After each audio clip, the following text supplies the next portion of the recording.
dương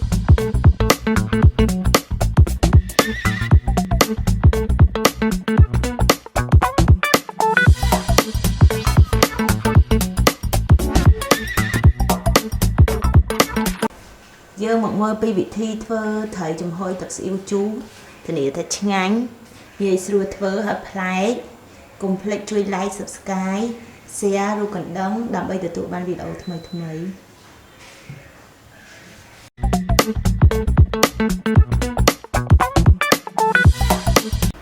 cường xong sầm đặt thơ thầy chùm hôi tập yêu chú với miền đôi chia thầy cô rang muối nhấy ở sạc tấm mà té bị chén mà xì cà phê scotch mà xì cà phê mà rách mà xì cà phê tật xỉu chu cả là xì bái tật xỉu khác cả là xì bái nâng tật xỉu mà xì bài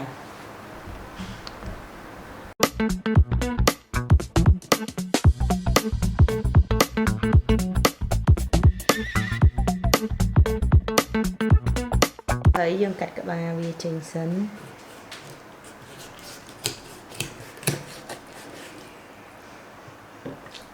anh lý dương vẽ cô vô ai đi trên là đường sạch hói dương chia vì ở smart kia sân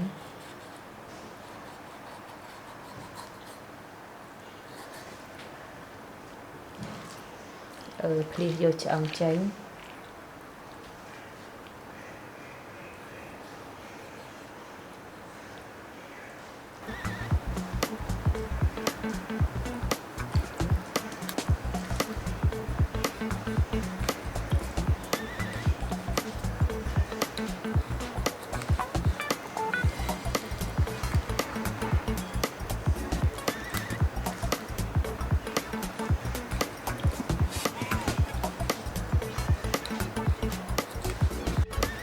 ông chỉ hiền hết để mình chỉ hiền thiết chia đều cho ông hiền thiết trên đấy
thời gian việc lời tràn dẫn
dương đặt bia châu chùm hỏi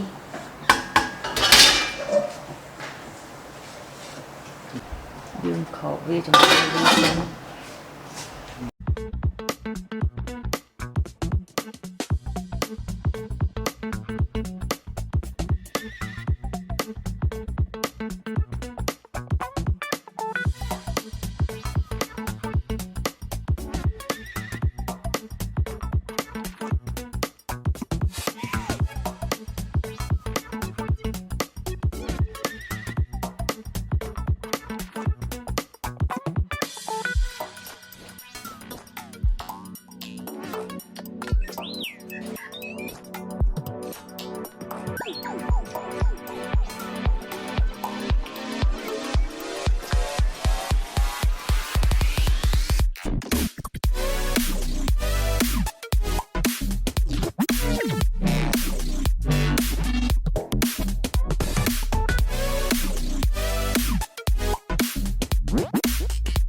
thấy dương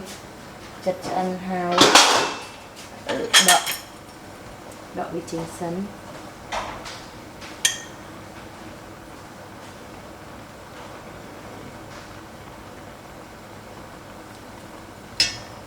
một thêm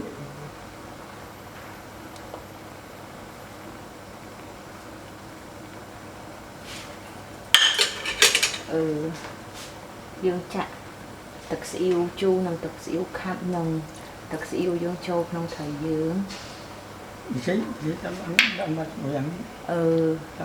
bị chơi nông bờ score bị chơi nông score mà đấy dương đã cho tật nông phiền ô liu dương hay dương vô vi tật cả đại thấy phải tao má dương anh ấy dương bông nhây nằm lật tâm hay nằm tay dương chỗ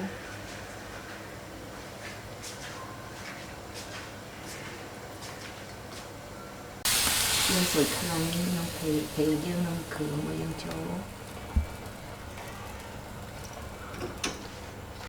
tao má dương khổ như chúng hồi dương stick kia xin chỗ chia sẻ